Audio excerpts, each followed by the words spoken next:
December 9th, 1945, a cold morning in Heidelberg. General George S. Patton, America's most feared and admired commander, lies broken in the wreckage of his Cadillac. Officially, it was an accident. Unofficially, the silence that followed was deafening. Within weeks, his name began vanishing from speeches, from documents, from the war stories told by Washington.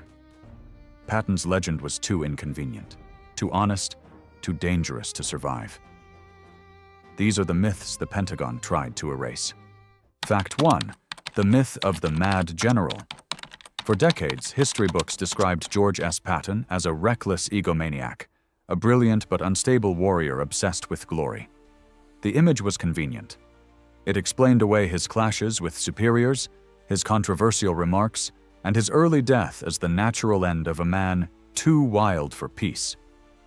Yet the records tell another story, one far colder and more deliberate. Patton's outbursts, though real, were often calculated. His profanity and theatrical anger were tools of control, a psychological weapon designed to terrify subordinates and inspire troops who had lost faith. Soldiers in his Third Army knew that when old blood and guts roared, it meant the impossible was expected, and somehow achievable. But behind closed doors, Patton kept detailed diaries. They reveal a man tormented not by ego, but by insight. He saw what few dared to admit, that the Allies were trading one tyranny for another, handing Eastern Europe to Stalin while celebrating liberation. In those private writings, Patton predicted the coming Cold War with eerie accuracy. "We fought the wrong enemy," he wrote in May 1945.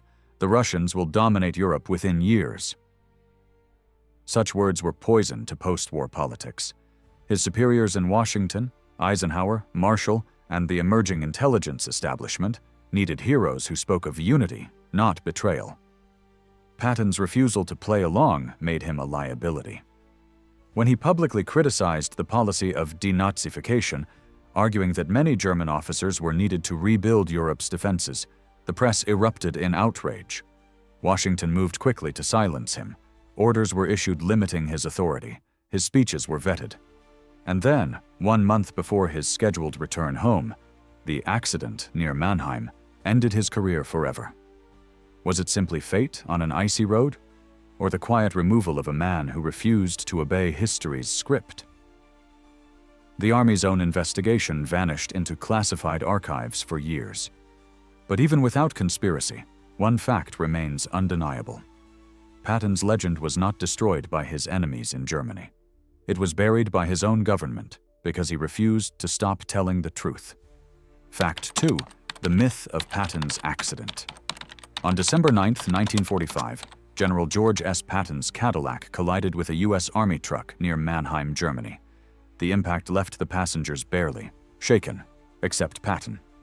He was thrown forward, his neck snapped, his body paralyzed. 12 days later, he was dead. The official report concluded it was a tragic accident, but every man who saw the scene said the same thing. It didn't look like one. The truck that struck Patton's car appeared suddenly, without clearance, on a restricted road. It belonged to a unit not scheduled to be there. The driver, a young soldier named Robert Thompson, vanished from records shortly after the crash. No court-martial, no further mention. Witnesses reported that the Cadillac, though heavily damaged on one side, was still operational. But within hours it disappeared from the lot where it was taken. When the U.S. Army later released photos of the wreck, the vehicle was missing entirely. General Hobart Gay, Patton's closest aide, survived without a scratch. He would later recall that Patton's injuries didn't look mortal. The general was conscious, alert, even joking that this is a hell of a way to die. Yet the hospital he was taken to, a small facility in Heidelberg, was not equipped for spinal trauma. Why wasn't he airlifted to Paris or London, as was standard for high-ranking officers? Why were visits restricted, even for staff officers who had served under him for years? And why were his personal papers, diaries, and letters seized the very night of the crash? In the weeks before his death, Patton had made enemies not on the battlefield, but in Washington and Moscow. He had openly defied Allied policy, condemning the use of former Soviet prisoners and accusing U.S. intelligence of hiring Nazis and trusting communists. To many in the new post-war order, he was an embarrassment, a man who didn't understand that victory now required silence. When news of his death reached America, the headlines were brief, almost perfunctory. There was no grand funeral, no public investigation. His body was buried quietly in Luxembourg, far from Arlington, at his own request, or perhaps by the wishes of others. Decades later, when investigative journalist Douglas Bazata, a decorated OSS officer, claimed he had been ordered to eliminate Patton, the story was dismissed as fantasy. But the inconsistencies remain: the missing truck, the lost vehicle, the sealed medical files. Whether or not Patton was murdered, one truth survives. The official version was designed to end the story, not to explain it. The crash silenced more than a general. It erased the one man willing to speak against the comfortable myth of victory. Fact 3. The myth of Patton's anti-Soviet paranoia. For decades, historians dismissed General Patton's warnings about the Soviet Union as the ravings of a man unable to let go of war. They called him paranoid, a warmonger who could not adapt to peace. Yet in the spring and summer of 1945, while Europe celebrated liberation, Patton was the only Allied commander who truly saw what was coming. He saw the Red Army not as a partner, but as the next occupier. From his headquarters in Bavaria, Patton watched Soviet columns move through Eastern Europe like a tide swallowing nations. He wrote bitterly in his diary that we defeated the wrong enemy, and that within a few years, the same Soviet officers shaking his hand would be building walls and barbed wire across the continent. He understood that the war's end was not the dawn of freedom, but the beginning of division. By May 1945, American troops had advanced deep into Czechoslovakia, far beyond the boundaries agreed at Yalta. Patton pleaded to keep pushing east, to liberate Prague before the Soviets could claim it. Eisenhower forbade it. "We're not here to start another war," the Supreme Commander told him. But Patton had seen the Soviet methods firsthand. He had spoken with refugees fleeing their advance, women and children who told of deportations, executions, and mass arrests. "If we let them take it," Patton warned, "we'll fight them later on German soil." His staff officers recorded growing tension between Patton and his superiors. The general refused to disarm surrendered German units immediately, arguing that they might be needed against a future Soviet threat. That comment alone nearly ended his command. In Washington, officials labeled him unstable. In Moscow, Soviet envoys demanded his removal. Yet by 1947, every prediction he made had come true. The Iron Curtain had descended. Czechoslovakia fell. Berlin was divided. The same allies who ignored him were now scrambling to contain the Soviet sphere. But by then, Patton's name had already been buried beneath the legend of peace, his diaries sealed, his reputation reduced to that of a brilliant but unbalanced soldier who didn't understand politics. What they called paranoia was simply clarity. Patton saw the world not as governments described it, but as soldiers lived it, through betrayal, silence, and power. He had fought one tyranny only to watch another rise in its place. And for that, history painted him as dangerous. The truth is, he wasn't wrong. He was just too early. Fact 4. The myth of Patton, the political rebel.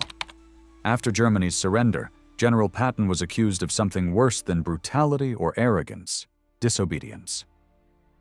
The press called him a danger to democracy, the Pentagon labeled him insubordinate, and Washington quietly began to dismantle his command. To the public, it looked like justice catching up with an unrestrained general. But behind the headlines, the truth was far more complicated. In September 1945, Patton was appointed military governor of Bavaria, the heart of the American occupation zone.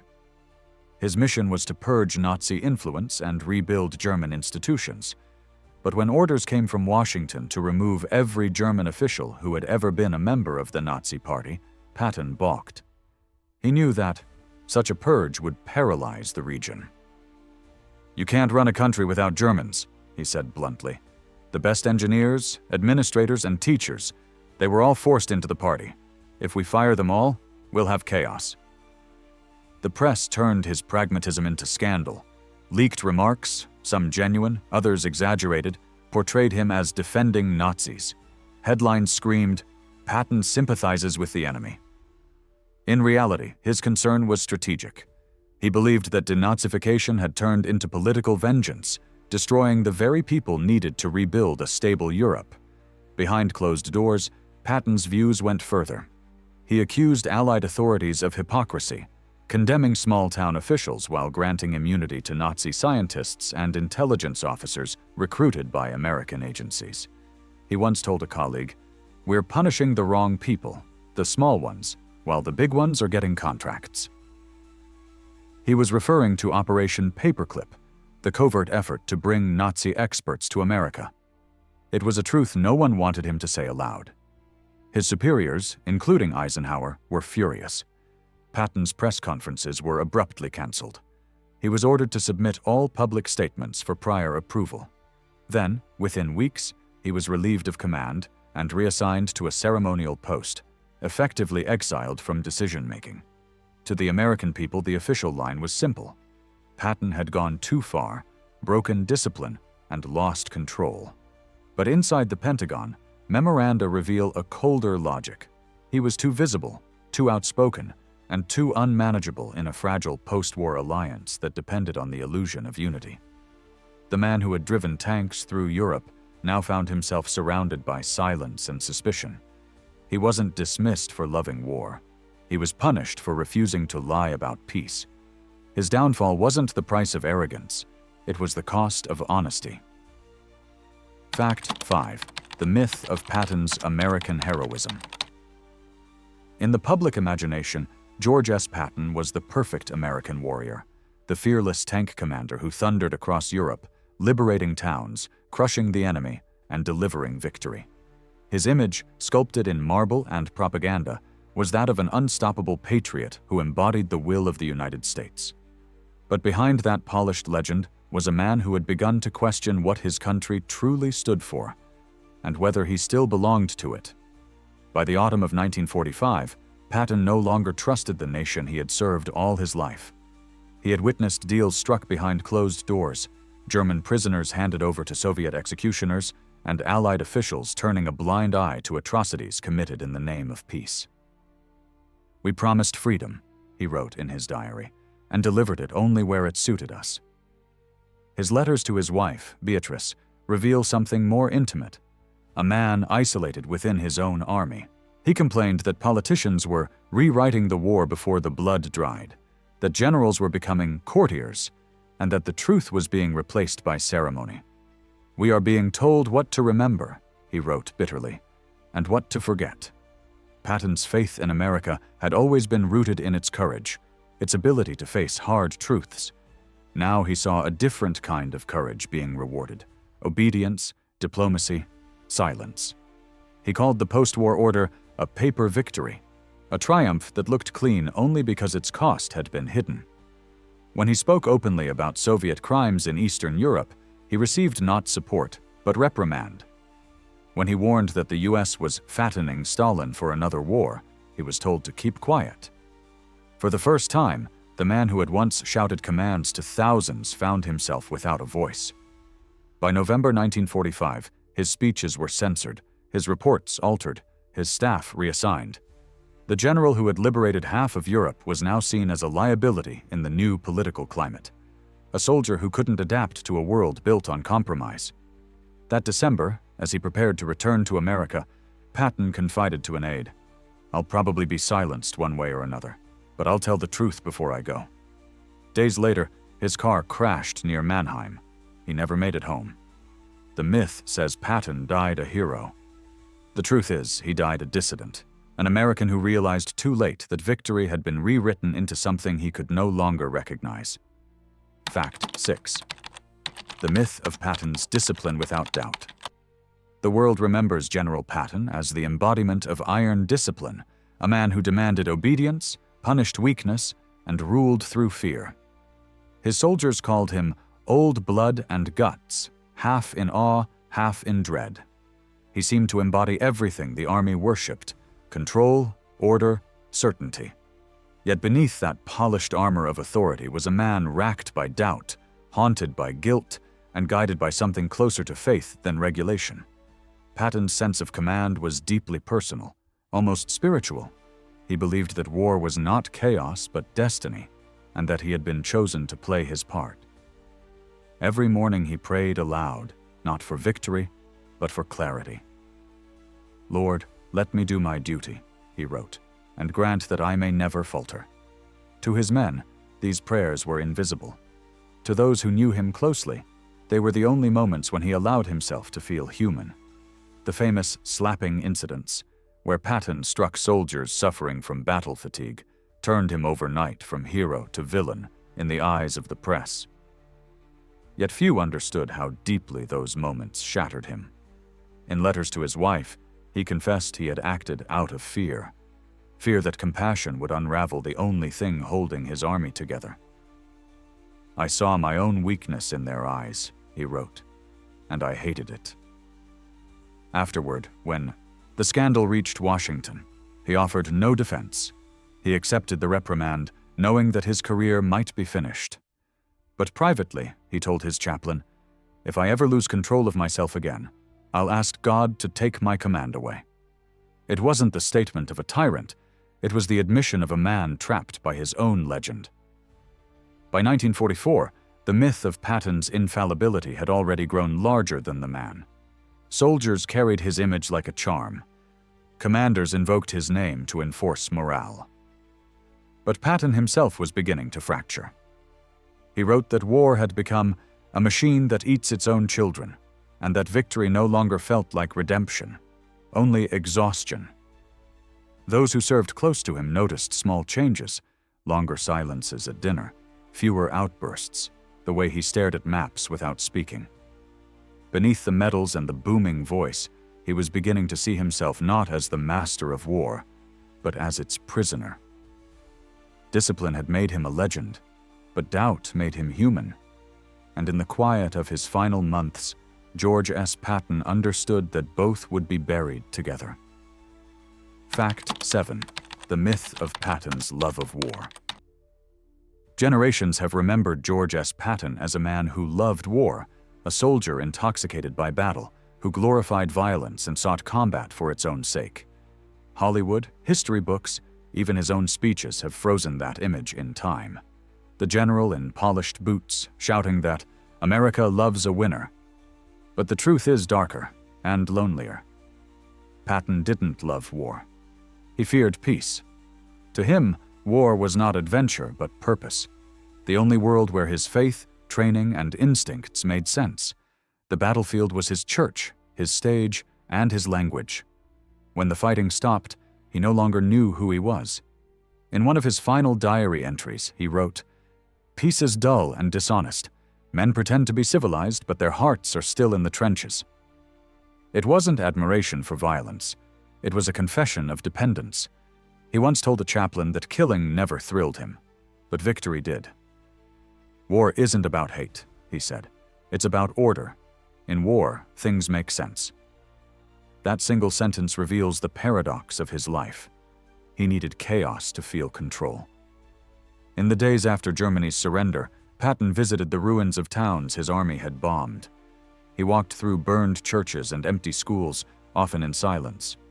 A colonel who accompanied him recalled how the general stopped before a pile of children's shoes outside a destroyed railway station.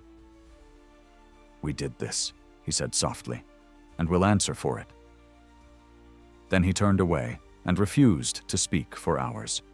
Yet the world around him refused to see the man. They saw only the myth. Reporters wanted war stories, not remorse. Politicians wanted sound bites, not philosophy. When he tried to speak of the cost of victory, editors cut his words. They wanted Patton, the warrior, not Patton the witness. His relationship with war became an unbreakable curse. He couldn't live without it, yet it was killing him from within. "A soldier without a war," he wrote in late 1945, "is a relic before his time." The myth says Patton glorified war because he loved battle. The truth is more tragic. War was the only place where he felt he still mattered. Peace didn't terrify him because it was quiet. It terrified him because it made him invisible. Fact 8. The myth of Patton. The unthinking patriot. In public, General George S. Patton stood wrapped in flags, the perfect image of American devotion. He saluted with precision, quoted the Founding Fathers, and thundered about destiny and duty. To his soldiers and the press, he appeared as the embodiment of unshakable patriotism. But behind the walls of his headquarters, his letters tell another story, one of betrayal, disillusionment, and a man who began to suspect that the country he served no longer served the truth. By 1945, Patton's faith in the U.S. government had cracked. He saw policies that made no moral sense. Former Nazi scientists protected, Soviet agents welcomed, and ordinary Germans starved under collective guilt. In a letter to his wife, Beatrice, he wrote, "The men who sent us to fight evil are now bargaining with it. They speak of justice but mean politics."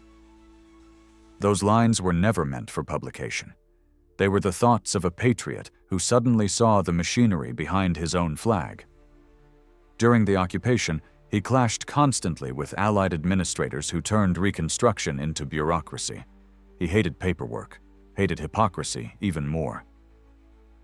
When questioned about his lenient treatment of German civilians, Patton replied, "I fought against tyranny, not against this people. I won't play God just to make politicians feel righteous." That single sentence, overheard by journalists, ignited a storm in Washington.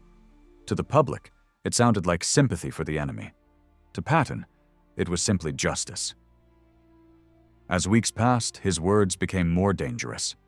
He began telling fellow officers that the same corruption he'd fought abroad was taking root at home, that victory had turned America into what it claimed to oppose: powerful, self-righteous, and blind. "The uniforms changed," he said, "but the lies sound the same." Those close to him noticed his isolation. He stopped attending banquets, stopped writing formal reports. His diary filled instead with questions. What happens when the soldier sees too much? When duty and truth no longer march together? Patton's patriotism was never blind. It was a painful loyalty, the kind that sees flaws and still refuses to stop caring. He believed in America not because it was perfect, but because it could admit when it wasn't. When that honesty began to vanish, so did his place in it. The myth says Patton was an unthinking patriot, a flag-waving general incapable of doubt. The truth is he died as something rarer, a man who loved his country enough to be ashamed of it. Fact 9. The myth of Patton's unbroken faith. The world saw General George S. Patton as a man of unshakable conviction, the iron believer who never doubted God, his mission, or himself. His speeches were full of scripture, his letters steeped in divine purpose. Soldiers called him God's general, a man who prayed before every operation and claimed angels guided his tanks through battle. But by the war's end, that faith, the very thing that made him invincible, had begun to fracture. Patton's belief in destiny had carried him through the horrors of North Africa, Sicily, and France. He saw patterns in chaos, signs in every survival. "The Lord has marked me for a purpose," he told his chaplain after the Battle of the Bulge. Yet as victory neared, the patterns dissolved. The liberated camps, the bodies, the children staring from behind barbed wire, they shattered the moral clarity he had built his life upon. In his diary after visiting Buchenwald, he wrote only one line: "I never knew that men could fall so far." Then, days later, "If God watched this, perhaps he no longer takes sides." For a man who saw war as divine judgment, such thoughts were heresy. They marked the quiet collapse of certainty. He began to wrestle not with the enemy, but with his own conscience. He had once believed war purified men, that courage redeemed horror. But standing in the ruins of Europe, he saw no redemption, only waste. "We destroyed evil," he told an aide, "but we also destroyed ourselves doing it."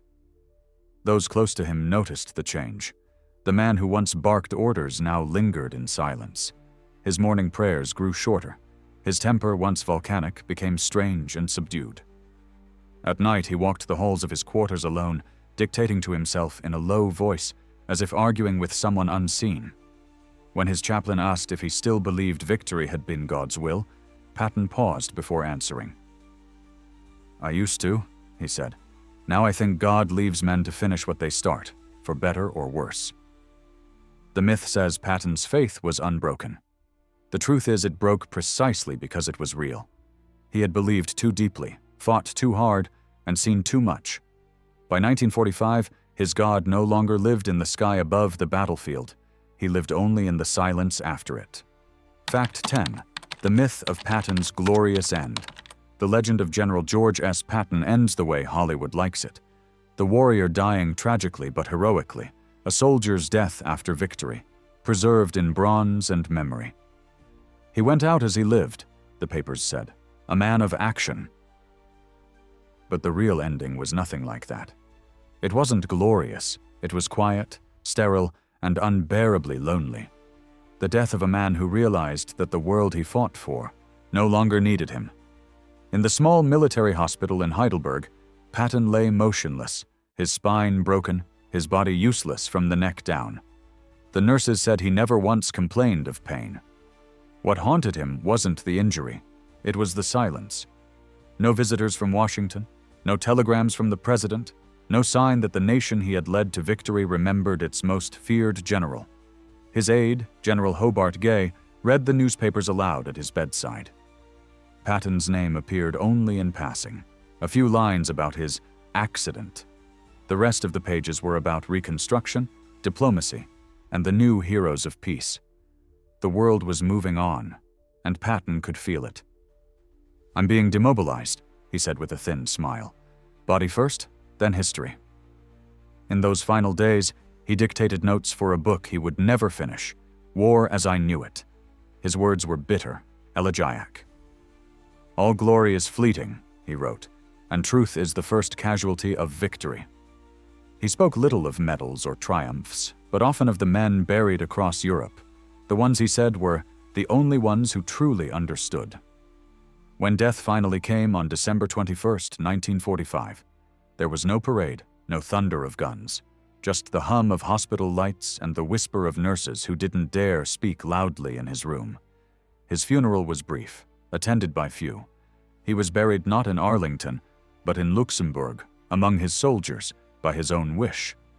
Or perhaps by the quiet decision of those who found his presence too inconvenient for America's new myth of peace. In the decades that followed, statues rose, movies were made, and his legend hardened into something simpler than the truth, a caricature of valor, stripped of doubt and grief. But those who read his last letters know better. Patton didn't die the glorious hero of legend. He died as the last soldier of a war that refused to end, a man who realized too late that victory had left him behind. History remembers General George S. Patton as a man of war. The thunder of engines, the gleam of medals, the voice that made men believe they could not die. But behind the legend was a man who saw too clearly what victory cost and what it concealed. He fought for honor and found politics, fought for truth and met silence. His death ended a life, but it also buried a warning that the enemies of freedom do not always wear foreign uniforms. Sometimes they write the history books. Patton once said, "If everyone is thinking alike, then someone isn't thinking." 80 years later, his words still echo, not as a boast, but as a reminder of how easily truth disappears when peace becomes comfortable.